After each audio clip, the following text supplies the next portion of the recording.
Boa noite a todos, não cumprimentei antes, mas hoje eu queria fazer um grito de novo. Maranata! O Senhor amém! Amém, amém. O povo está preparado, é a nossa esperança, né? A gente tem que sempre estar preparado para responder o Maranata e para quando ele voltar também. O título da reflexão de hoje é #influencer. Perdão, estou trocando, esse é o de amanhã. Olha só, estou me empolgando, acelerei. Não, jamais. É porque é um tema que eu gosto, falar de pregação do evangelho, já estou amanhã já. Mas o de hoje é um pouco antes. É a jornada do herói. Por que jornada do herói? Jornada do herói é uma... Eu já vou até pedir para você abrir a sua Bíblia em Mateus capítulo 14. Já vai abrindo aí, Mateus capítulo 14. A gente vai dar uma lida aqui do verso 22 em diante. Mas por que o título é Jornada do Herói? Ontem a gente falou sobre salvação, como que a graça de Cristo nos alcança e como nós recebemos salvação de graça. Somos perdoados e uma pergunta comum é, o que fazer depois que aceitou Jesus? Aceitou Jesus e agora acabou, agora faz o que quer, funciona e vai, é assim que funciona? Basicamente é disso que a gente vai falar hoje. Como que é a vida de alguém que aceitou Jesus? O que acontece depois que se aceita Jesus?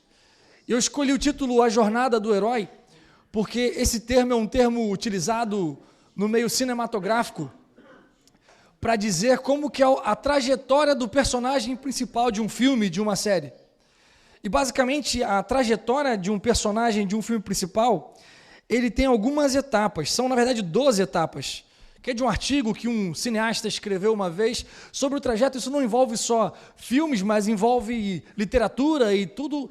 Tem geralmente essa jornada do herói. E tem muito a ver com essa nossa realidade de santificação. Porque a jornada do herói nada mais é do que o crescimento daquele personagem, a evolução dele para ele se tornar de fato um herói.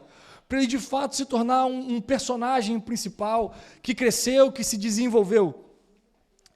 E a gente, para poder analisar essa ideia da jornada do herói, a gente vai ver a história de um personagem que eu gosto muito. Talvez porque eu me identifico muito com ele. E esse personagem nada mais, nada menos do que Pedro.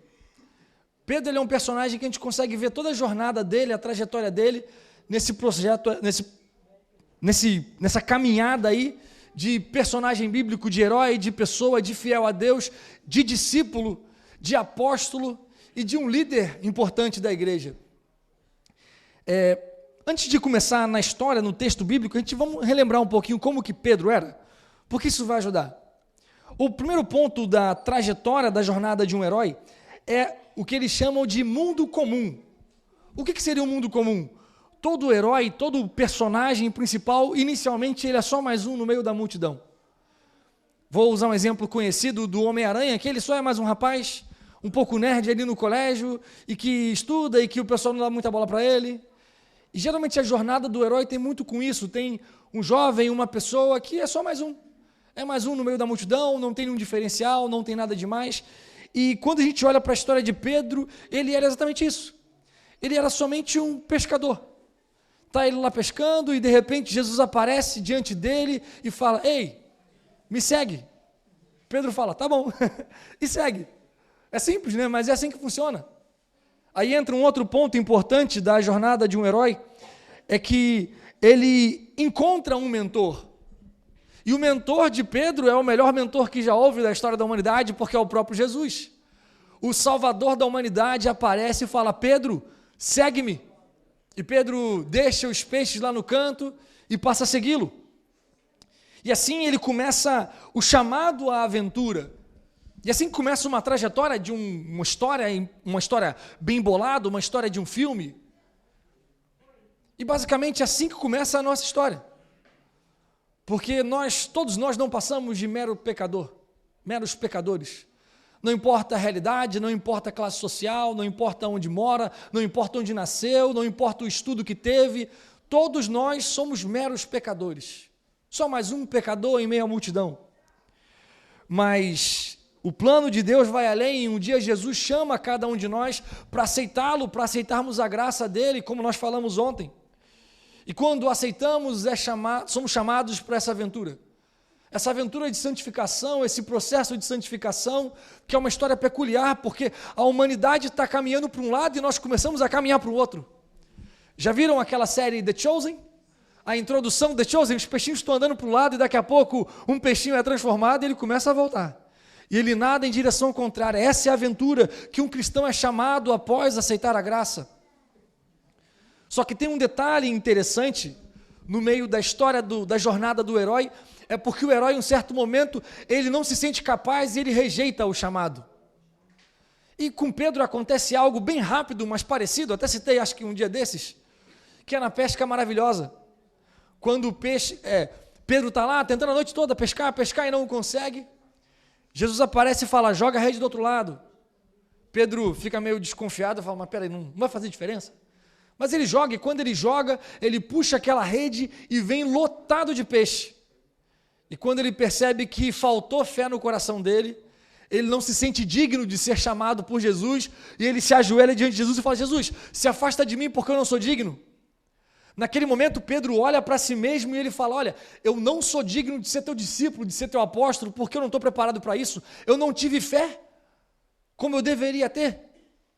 E isso faz parte do momento da trajetória do herói, altos e baixos, e eu quero ler a passagem que a gente separou aqui, para poder falar um pouquinho sobre o resumo de quem é Pedro. Mas antes de começar, eu queria ler um poema, que é basicamente, não foi ainda? Então eu leio mais à frente, não tem problema. É que eu separei alguns poemas para a gente ler, só que eu mandei um pouco de última hora ali, está mais complexo, mas vamos lá. Vamos ler o texto. Mateus capítulo 14, verso 22, mas antes de lermos, fazer aquela oração de sempre, pode ser? Vamos orar então? Oremos. Paizinho querido, estamos com a Tua palavra aberta, e nessa noite, novamente, nós queremos ouvir a Sua voz, Senhor. Que ao lermos a Tua palavra, o Seu Santo Espírito possa nos instruir, nos dar compreensão, nos fortalecer nessa caminhada de santificação, de entrega e de crescimento em Cristo, Pai. De crescimento em graça, crescimento em comunhão. Senhor, abençoe essa noite a palavra que será falada e que o Senhor fale através de Tua palavra. É o que nós te clamamos e te pedimos em nome de Jesus. Amém. O texto fala assim, ó. Logo a seguir, Jesus fez com que os discípulos entrassem no barco e fossem adiante dele para o outro lado, enquanto ele despedia as multidões. E tendo despedido as multidões, subiu ao monte a fim de orar sozinho. Ao cair da tarde, lá estava ele, só. Entretanto, o barco já estava longe, a boa distância da terra, açoitado pelas ondas, porque o vento era contrário. De madrugada, Jesus foi até onde eles estavam, andando sobre o mar. Os discípulos, porém, vendo-o andar sobre o mar, ficaram apavorados e disseram, é um fantasma. E tomados de medo, gritaram, mas Jesus imediatamente disse, coragem, sou eu, não tenho medo. Então Pedro disse, se é o Senhor mesmo, mande que eu vá até aí andar sobre as águas. Jesus disse, venha. E Pedro, descendo do barco, andou por sobre as águas e foi até Jesus. Reparando, porém, na força do vento, teve medo e, começando a afundar, gritou, salva-me, Senhor. E prontamente Jesus, estendendo a mão, o segurou e disse, homem de pequena fé, por que duvidou?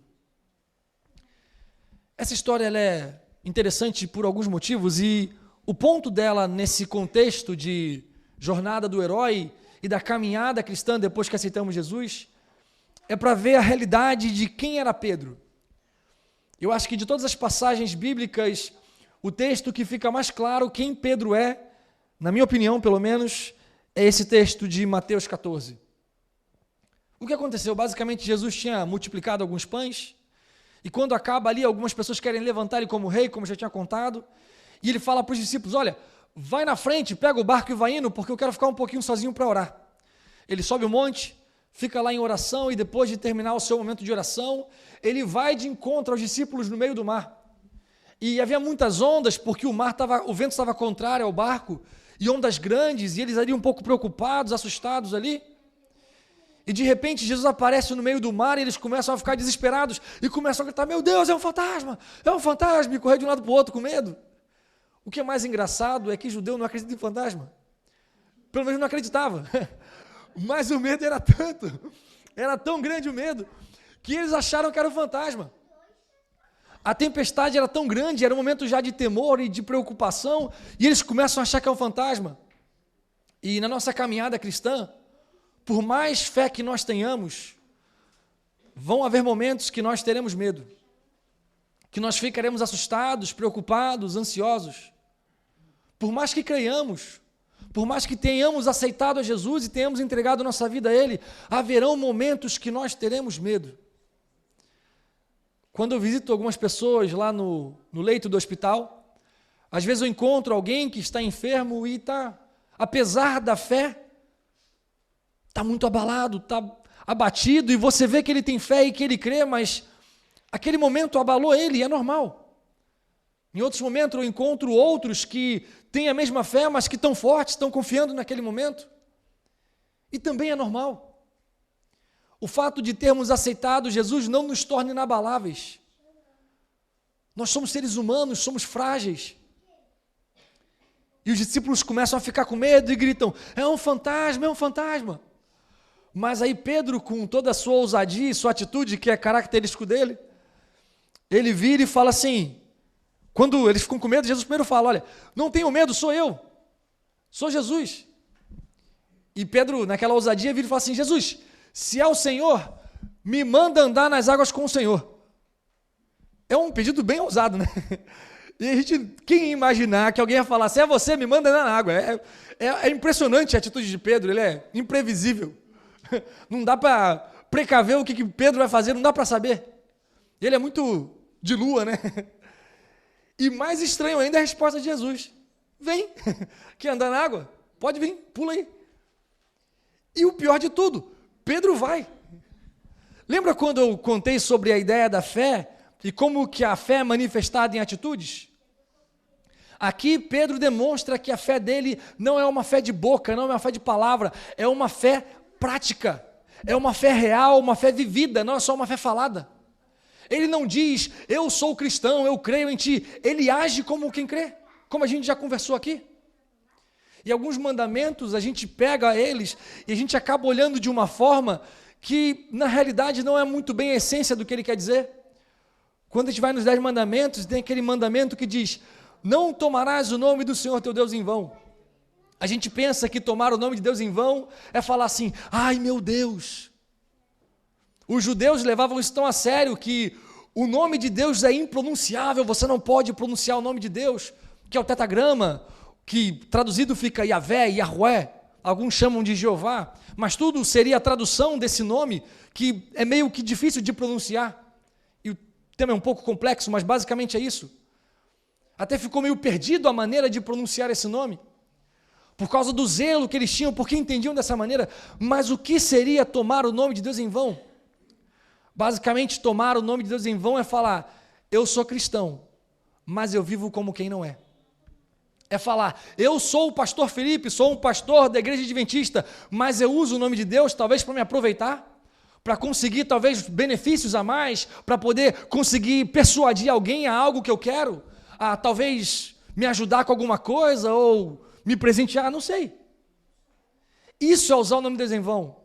Eu pego o nome de Deus só quando me convém. Eu sou cristão de boca e não de atitude. Mas Pedro mostrou que não era esse caso. Pedro era um genuíno convertido. Ele fala, se é o Senhor, me manda andar na água contigo. E Jesus fala, vem, e ele vai. E quando Pedro levanta suas pernas, pisa na água, e ele começa a sentir firme, ele vai andando, e ele começa a andar pelas águas, sobre as águas. Imagina que incrível andar por sobre as águas. Mas lembra que as ondas eram grandes? Que o vento era contra o barco e tudo estava movimentando, já estavam meio assustados antes de Jesus aparecer. Pedro começa a dar alguns passos e de repente ele vê o tamanho das ondas e ele sente medo, o texto fala, sentiu medo e começou a afundar. Pedro afunda, e quando ele percebe que ele está quase se afogando, ele grita, Senhor, salva-me! Jesus estende a mão, levanta ele, coloca ele no barco e fala, Pedro, homem de pequena fé, por que duvidastes? Eu me lembro a primeira vez que eu li esse texto como se fosse ontem. Não conhecia tão bem a história. E eu ia lendo, ia ficando empolgado, e nossa, Pedro é maluco, ele fala para andar na água, como é que pode isso? E eu ficando impressionado, Jesus chamou e ele vai andar, e de repente Pedro titubia ali na fé, afunda, Jesus ajuda ele, e a frase, homem de pequena fé, por que duvidou? E eu me lembro que naquele dia eu me senti insignificante, um pequeno gafanhoto na fé, porque eu falei, se isso é pequena fé, o que eu tenho é o quê? Porque percebe que na fala dele dizer, Senhor, se és tu, me manda andar na água contigo. Até esse momento, inclusive esse é o primeiro momento que alguém fala que Jesus é filho de Deus, como atribuindo divindade a ele. Então até esse momento só se acreditava e se entendia que ele era o Messias aguardado, mas não sabia a dimensão disso. Viam os milagres, viam coisas acontecerem, mas quando Pedro vê e ouve falando que é Jesus, a frase dele, se és tu, me manda andar na água contigo, é como se ele dissesse, se for Jesus, Jesus tem poder não só de andar na água, mas de fazer qualquer um de nós andar na água. Percebe o tamanho da fé? Se isso não é uma fé grandiosa, eu não sei o que é. Mas ainda assim Jesus fala, homem de pequena fé, por que duvidaste? Eu quero ler 2 poemas. Basicamente é uma trilogia de poema que eu escrevi, falando sobre a realidade do ser humano. E o título dos 3 é O Ser Humano é uma Obra de Arte. Só que são 3 estados do ser humano. Se puder colocar. O primeiro poema, ele se passa na realidade de alguém, como todos nós, que é pecador, mas que se contenta com a vida de pecado e ainda não aceitou a graça. E até tem uma imagem, não, está escrito, mas deixa sem a imagem, não tem problema não. É porque no poema eu coloquei uma imagem preta e branca para dizer a arte não está 100%, e ela vai até ficar colorida, mas não há problema. O poema é assim, o ser humano é uma obra de arte, com prazo de validade, perambulando pelo mundo, movidos pela vaidade, todos cheios de vazios, no interior ou na cidade, montando o caráter com Lego, completamente pela metade, de mãos dadas com a tristeza, procurando a felicidade. Basicamente, essa é a realidade de alguém que vive no pecado e não aceitou a graça. A vida é vazia, como Salomão fala. As coisas não fazem sentido e você começa a construir coisas procurando felicidade, mas você está de mãos dadas com a tristeza, porque nada faz sentido. Você começa a construir uma vida montando o seu caráter e a sua vida como se fosse um Lego, mas tirando ele, porque é puro ego, por isso que tem a ideia do parênteses ali. E a gente procura coisas vazias para preencher e nada faz sentido. Pedro já tinha deixado esse momento de lado. Pedro já tinha deixado essa vida vazia de lado, porque ele tinha encontrado um mentor, muito mais do que um mentor, o Messias, o Salvador da vida e da humanidade dele. Onde aquele pecador encontraria redenção. E ele chega no segundo momento da trajetória humana, que eu creio que todos nós estamos, e aí vem o segundo poema, que é a segunda parte, é a realidade de Pedro aqui. Alguém que está lutando para ser bom, para ser melhor, para crescer, para deixar o pecado de lado, mas não consegue muitas vezes. E o poema fala assim, o ser humano é uma obra de arte, em seu paradoxo ambulante, como um camaleão, mudando a cada instante, ora bem, ora mal, em um fluxo constante. Por vezes é justo e bom, mas é sempre um mero errante. Soa como um musical em melodia dissonante, buscando se aproximar de Deus e a Ele ser semelhante. Essa é a nossa realidade. Nós, ora somos bens quando oramos bem, ora somos mal quando oramos mal, porque é a oração que dá poder, e a gente vive nisso, nessa caminhada, procurando ser semelhante a Deus novamente, mas num fluxo inconstante. Ora está lá em cima a fé, ora a fé está lá embaixo. E essa é a realidade de Pedro em toda a sua vida. E, inclusive, esse é o motivo de Jesus virar para ele e falar, homem de pequena fé, por que duvidaste? Não é porque Pedro tem uma fé pequena, mas porque a fé dele é inconstante.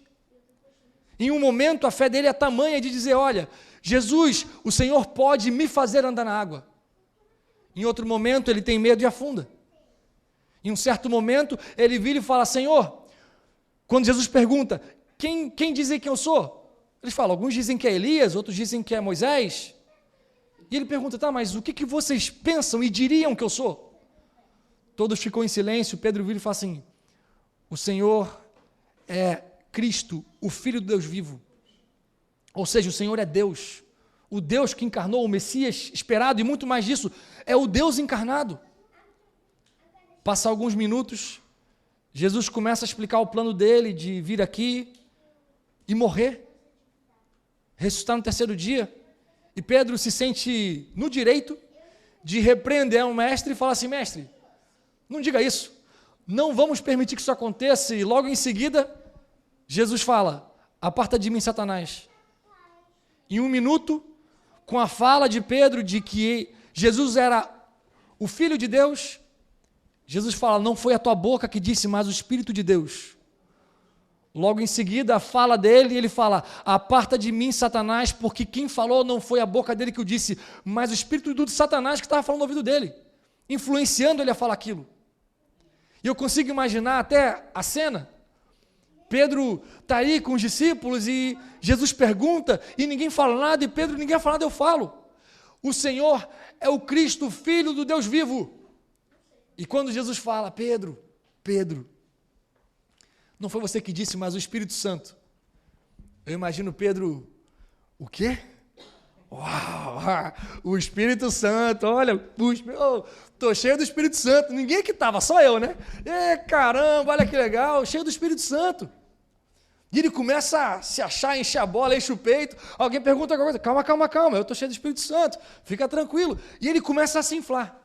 Até que quando Jesus fala, ele se sente tão cheio do Espírito Santo, que ele ouve o que o inimigo diz e ele até tenta Jesus. Esse é Pedro, altos e baixos. Quando está junto com os discípulos, Jesus fala: alguém vai me trair? Pedro diz: eu não te trairei jamais, podem todos te deixar, ainda eu vou estar contigo até a morte. Passa algum tempo, perguntam: você é seguidor dele? Não, eu não sou. Você é seguidor dele? Não, eu não conheço ele. E é curioso porque cada pedaço você vê que ele é mais incisivo. Primeiro ele fala: eu conheço você. Ele fala: não, eu não conheço esse homem. Quando perguntam de novo: não, eu nunca ouvi falar com ele, nunca ouvi falar dele. Aí na terceira vez eles falam: peraí, mas eu te conheço pelo modo de falar. Tem duas possibilidades. A primeira, porque a região que Pedro era, havia um sotaque bem específico, um sotaque que é característico. Talvez olharam e falaram assim: peraí, você parece daquela região, você não é seguidor dele não? É uma possibilidade, mas para mim a possibilidade mais plausível é a maneira de falar, porque quando eles falam isso, eu percebo, você fala como eles. É dito que Pedro começa a praguejar, e quando você olha no grego, no original, a ideia é que ele começa a xingar. É como se ele xingasse Deus e falasse assim: eu não conheço aquele e tal, e começa a falar assim de Jesus, para poder dizer: não, eu não falo como eles. Olha o meu linguajar. Essa é uma possibilidade bem grande, eu creio mais nessa possibilidade. Em um momento ele é fiel, e quando ele fala de coração: Senhor, eu jamais vou te rejeitar, eu vou estar contigo até a morte. E no coração dele, de fato, ele era. Mas quando a provação veio, a fé foi lá embaixo. Eu sei que Pedro é um pouco mais intenso do que a maioria de nós, mas essa é a nossa realidade. O fato de termos aceitado a Jesus não nos torna perfeitos. Como eu já disse, eu vou repetir, porque esse é um dos conceitos mais importantes: salvação não tem a ver com quem eu sou, tem a ver com quem eu quero ser. Porque o que eu sou é pecador. Mas se eu quero ser a imagem e semelhança de Deus, cada dia eu vou seguindo. E eu quero fazer a vontade dEle. E se eu quero fazer a vontade dEle, quando eu tropeço, por consequência, naturalmente eu me arrependo, porque eu não queria fazer aquilo. Como Paulo fala: o bem que eu quero fazer, eu não faço, mais o mal que eu não quero, esse eu faço.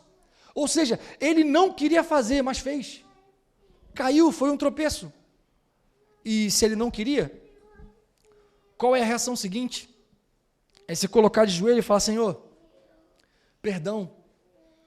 A reação de alguém quando está afundando no mar de pecado é estender a mão e falar: salva-me, Senhor. E o que Jesus faz? Estende a mão e te levanta.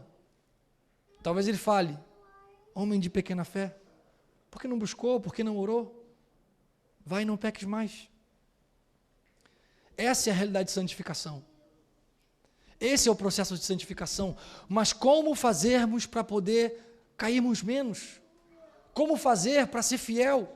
Como fazer para se permanecer forte como a rocha e evitar cair, porque quanto menos a gente busca, mais a gente cai. Qual o segredo para poder buscar? Para poder conseguir permanecer melhor e de fato continuar crescendo em graça, crescendo em comunhão, crescendo em santidade? Como? Eu vou dar 2 exemplos, na verdade 3. 2 exemplos positivos do que fazer e um exemplo negativo, que é o que não fazer. O primeiro exemplo negativo a gente percebe na atitude de Pedro. Vamos ler novamente o verso 30. Olha o que o verso 30 diz sobre Pedro nesse momento. Fala assim: reparando, porém, na força do vento, teve medo e, começando a afundar, gritou. Quando Pedro começa a andar na água, eu imagino ele colocando o pé, olhando para Cristo, confiando nele, e ele vai andando. E aí, novamente, Pedro, né? E ele começa: uau, eu estou andando. E aí, talvez ele comece a olhar para trás e, gente, eu estou andando. E ele começa a olhar para os lados, eu estou conseguindo andar na água. E ele começa a olhar para os lados, ele para de olhar para Cristo, ele começa a ver o tamanho das ondas, porque eram grandes. E ele começa a ficar assustado, e começa a tremer, e ele começa a afundar.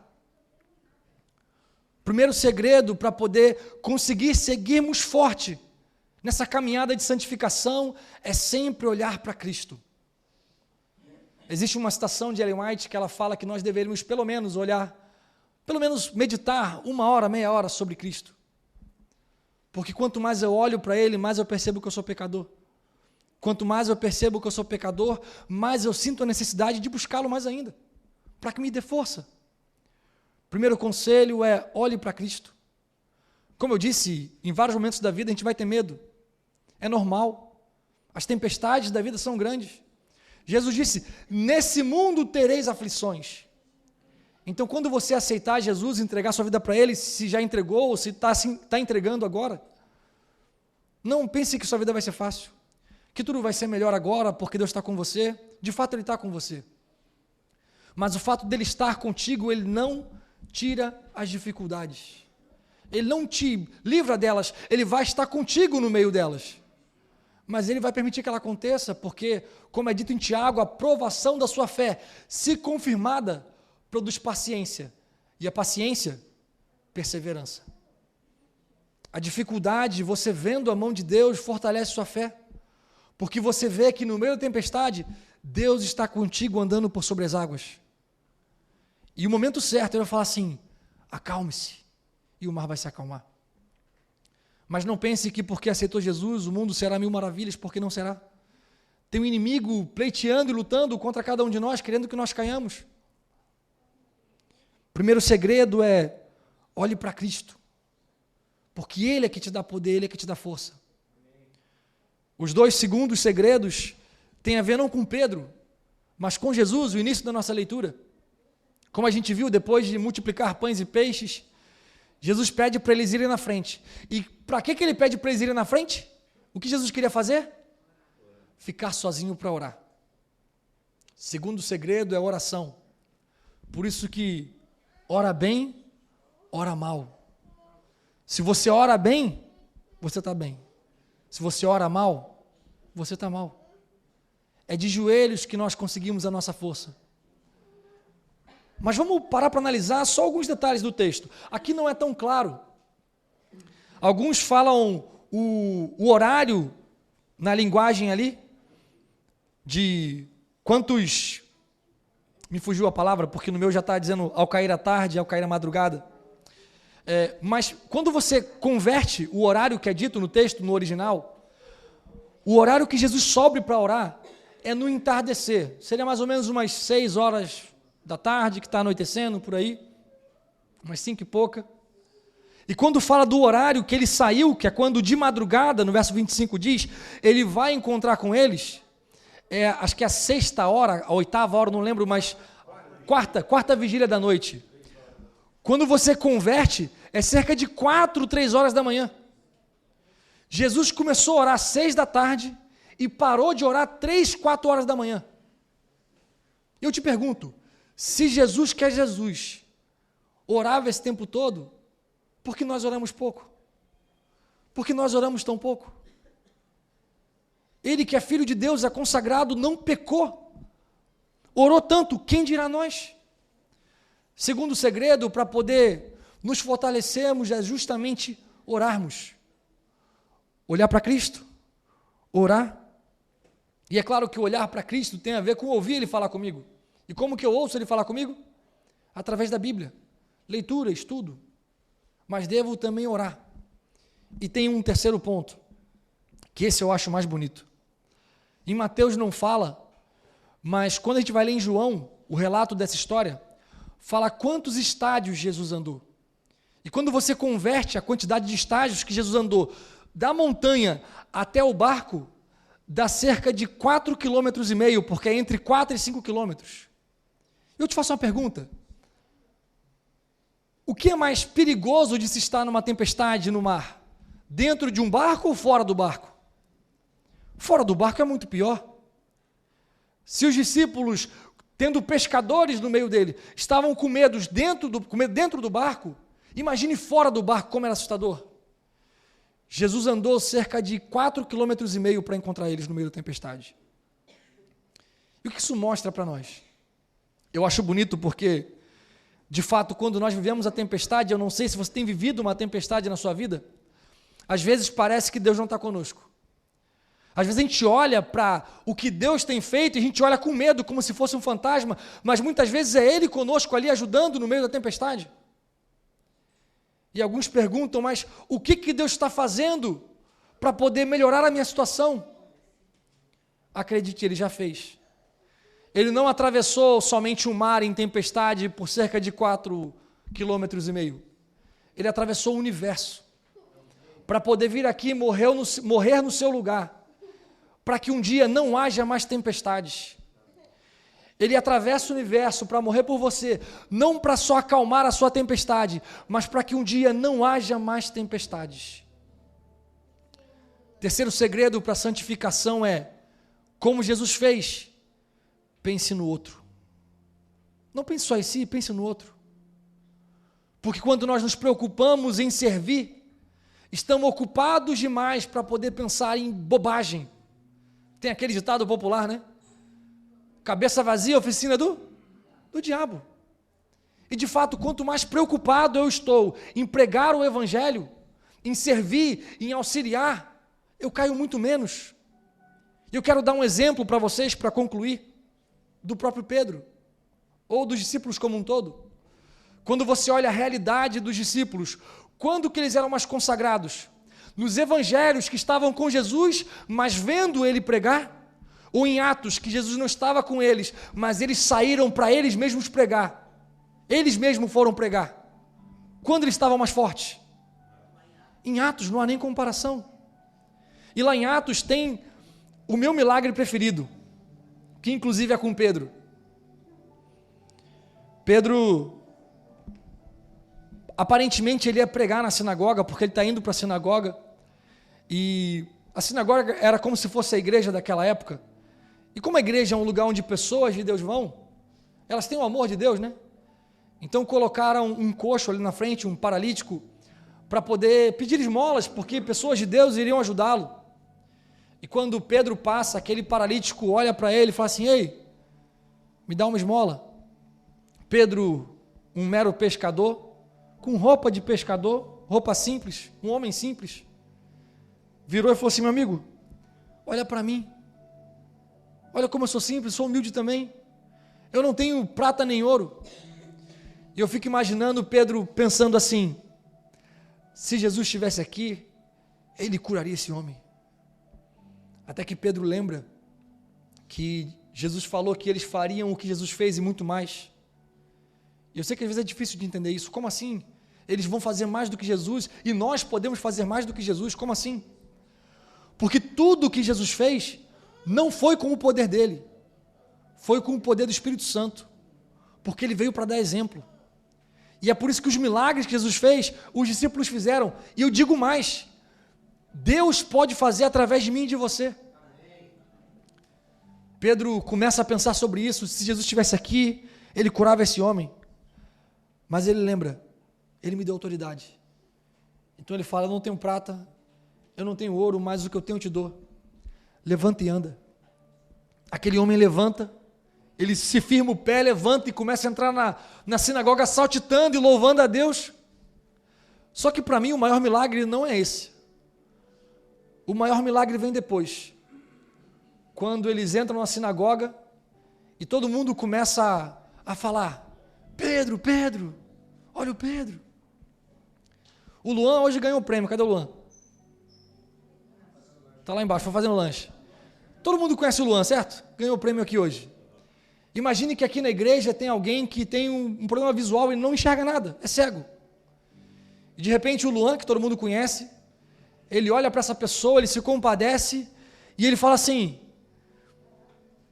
abre os olhos que em nome de Jesus você vai enxergar. E aí esse irmão da igreja começa a enxergar. Sejamos sinceros, imagine a reação de cada um de nós. Ficou sabendo o que o Luan fez? O Luan orou e agora o irmão está enxergando e tal, e todo mundo, o Luan. Aconteceu exatamente isso. Todo mundo começa, Pedro, você viu o que Pedro fez? Pedro falou e aquele homem está andando, e Pedro. Se fosse o Pedro do passado, ele ia falar assim, gente, é claro, fui eu. Mas o milagre é muito imenso. Pedro chega diante do púlpito e ele fala, ei, porque vocês estão olhando para mim como se eu, pelo meu próprio poder ou piedade, tivesse feito esse homem andar? Eu não fiz nada. Mas Jesus, quem vocês crucificaram, ele fez esse homem andar. Eu fico arrepiado. Esse é o maior milagre. Esse é o maior milagre. Esse é o resultado de uma vida de santificação. Esse é o resultado de uma vida de comunhão. E talvez é por isso que não aconteçam milagres como aconteciam na época de Atos. Porque talvez se eu, pastor Felipe, orasse por alguém que é cego, e a pessoa começasse a enxergar, quando alguém falasse, você viu que o pastor Felipe? Por mais que talvez eu levantasse a mão e fizesse assim, no meu coração ia estar, olha o que eu fiz. Nós estamos ocupados demais como Pedro, olhando ao redor o tamanho das ondas. Quem é o maior, como eles discutiam. E talvez por isso que o nosso processo de santificação tem sido tão lento. Mas quando nós de fato olharmos para Cristo, sem cessar, quando nós buscarmos e orarmos sem cessar, quando nós clamarmos pelo Espírito Santo, não só por transformação, mas para serviço, aí de fato haverá consagração na igreja. Aí de fato a igreja vai ser reformada e a gente vai sair daqui, vai pregar o evangelho e essa igreja vai estar tão cheia que não vai caber aqui. Esse é o processo de santificação. Quando nós nos consagrarmos de verdade, profundamente, nesse processo de santificação, aí Jesus vai voltar. E essa nossa luta de levanta, cai e fica bem, hora a fé está ótima, hora a fé está lá embaixo, como a de Pedro, vai mudar. E o poema vai mudar. Porque é a realidade celestial do ser humano como obra de arte, mas a obra de arte que Deus planejou desde o início. E eu vou ler esse poema para concluir, antes do louvor final. O poema diz assim, o ser humano... Opa, apagou. Aí. O ser humano é uma obra de arte, ainda não completada. Não se deixe enganar, porque o fim é a chegada. Quando Deus nos restaurar, iniciará uma nova jornada, onde dor não existirá, pois de nós foi retirada. Felicidade reinará na nossa alma restaurada.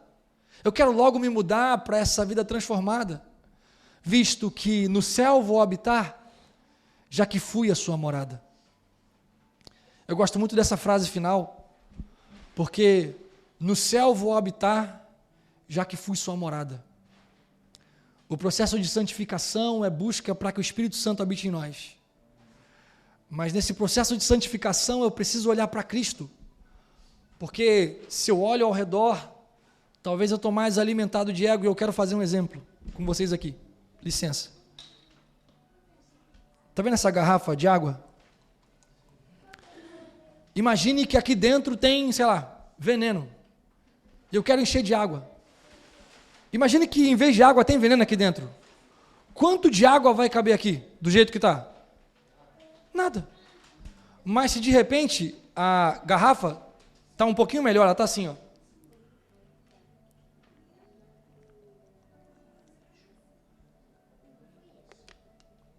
Quanto vai caber de água aqui? Muito mais. E se eu bebo a água toda? Não vou beber porque vai demorar, mas se eu bebo a água toda?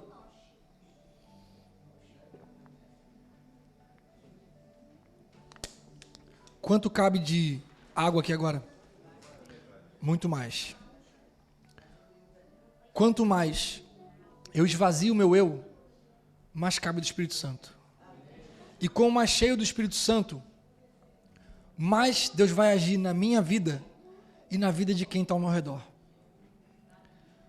Amanhã, como eu disse, eu vou falar sobre a continuação desse tema, que é justamente a ideia de serviço. Sermos influencers. A nossa vida ser canal de bênção para as pessoas. Isso é fundamental. Mas isso só vai acontecer se nós genuinamente nos santificarmos. Se nós, com sinceridade de coração, olharmos na palavra procurando encontrar Cristo cada dia. Se nós de todo o coração orarmos e orarmos sem cessar. Se nós de todo o coração procurarmos servir da melhor maneira possível. Não para o meu benefício próprio, mas para o benefício e para a bênção do outro, para a salvação do outro. Quando nós formos assim, nós estaremos cheios do Espírito Santo, como Pedro estava nesse momento. E maravilhas acontecerão. E quando maravilhas acontecerem, o Evangelho será pregado em todo mundo. E a nossa esperança do Maranata se realizará em nome de Jesus. Amém. Vai ter mais um louvor nesse momento. E enquanto a música for cantada, eu quero te pedir mais uma vez, feche seus olhos, converse com Deus e clame: Senhor, me ajude no processo de santificação. E se você não souber o que pedir, peça pelo Espírito Santo, porque é Ele que vai te transformar, é Ele que vai te encher de poder e é Ele que vai te fazer testemunhar. Então, enquanto o louvor for cantado, ore a Deus. Boa noite. Para quem não me conhece, meu nome é Michele. Quero agradecer ao Rafael por ter me convidado agora. Agora, tá? Agora. Então, se vocês souberem essa música, vocês possam cantar comigo. Quando ele chamou, eu falei, tá bom, mas só que depois que eu cantar sim, mas agora já foi.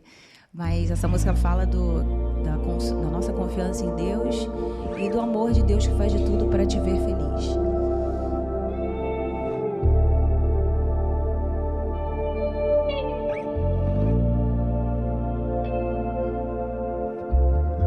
Tua presença transforma, ilumina e me faz cantar.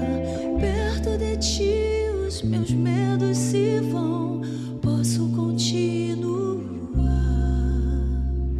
Ver tua face eu quero, eu espero esse dia então. Tua palavra é meu guia aqui, a tua voz minha direção. Tu me concedes o tempo e a força, só em teus braços eu vou encontrar esse amor que me sustenta, esse amor que me alcança e me salva. Posso esquecer esse meu passado e descansar nesse teu abraço. Eu posso confiar, enfim, nesse amor que faz de tudo pra me ver feliz.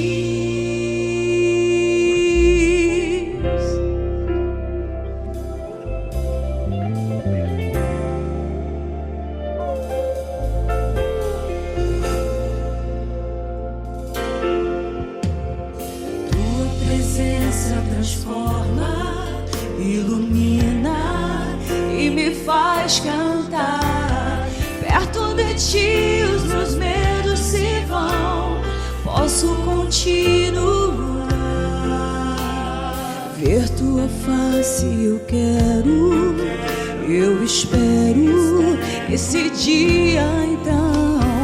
Tua palavra é meu guia aqui, a tua voz minha direção. Tu me concedes o tempo e a força, só em teus braços eu vou encontrar esse amor que me sustenta, esse amor que me alcança e me salva. Posso esquecer esse meu passado e descansar nesse teu abraço. Eu posso confiar, enfim, nesse amor que faz de tudo pra me ver feliz.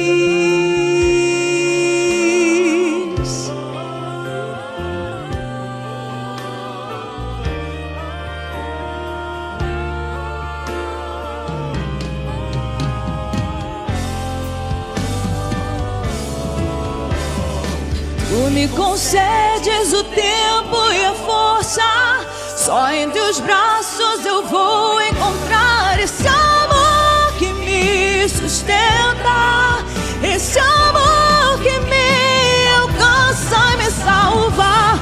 Posso esquecer esse meu passado e descansar nesse teu abraço. Eu posso confiar, enfim, nesse amor que faz de tudo pra me ver feliz.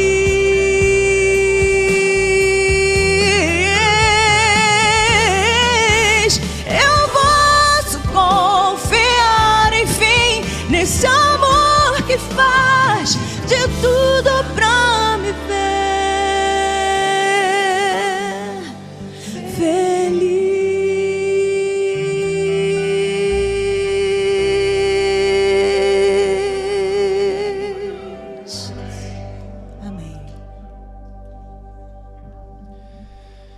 De fato, é o amor de Deus que nos dá força.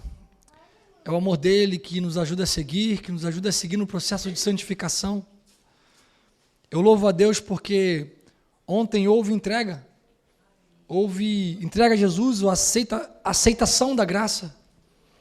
Mas é necessário seguir adiante no processo de santificação, de busca, de comunhão, que é fundamental para nos manter de pé, para não afundarmos novamente no mar de pecados. Eu quero orar com você. Vamos orar? Paizinho querido, nós te louvamos, Senhor, porque, como foi dito, ontem houve entrega, Pai. Entrega a Ti, a aceitação do sacrifício que o Senhor fez por cada um de nós, a aceitação da graça, e nós te louvamos pela Tua graça maravilhosa e o Seu amor infindo. Mas, Senhor, nós queremos permanecer em Ti, queremos permanecer contigo, não queremos olhar para o lado, não queremos nos desviar no caminho, não queremos perder a atenção da Tua palavra. Pai, ajude-nos a buscar a Ti, a manter os olhos fixos em Ti, estudando a Tua palavra e conhecendo mais sobre Ti cada dia. Ajude-nos a permanecermos a vida e passarmos a vida em oração, tendo orações e momentos de orações, clamando a Ti, abrindo o coração, fazendo de Ti o nosso melhor amigo. Pai, ajuda-nos a ter um olhar de serviço, um olhar de amor, um olhar de salvação. Pai, nós queremos ser transformados por Ti, mas não queremos ser transformados por Ti para a nossa glória. Nós queremos ser transformados por Ti para servir, Senhor, para que as pessoas olhem para nós e vejam a Ti em nós e o Seu nome possa ser glorificado, para que as pessoas possam ouvir nós falarmos da Tua palavra e sentir o poder do Teu Santo Espírito movendo os corações, Pai. Senhor, nós não queremos que o mundo nos conheça, nós queremos que o mundo conheça a Ti através de nós, Pai. Então encha-nos do Teu Santo Espírito, transforme cada um de nós e nos dê poder para proclamar o Teu Evangelho. É o que nós te clamamos e te pedimos. Em nome de Jesus, amém e amém.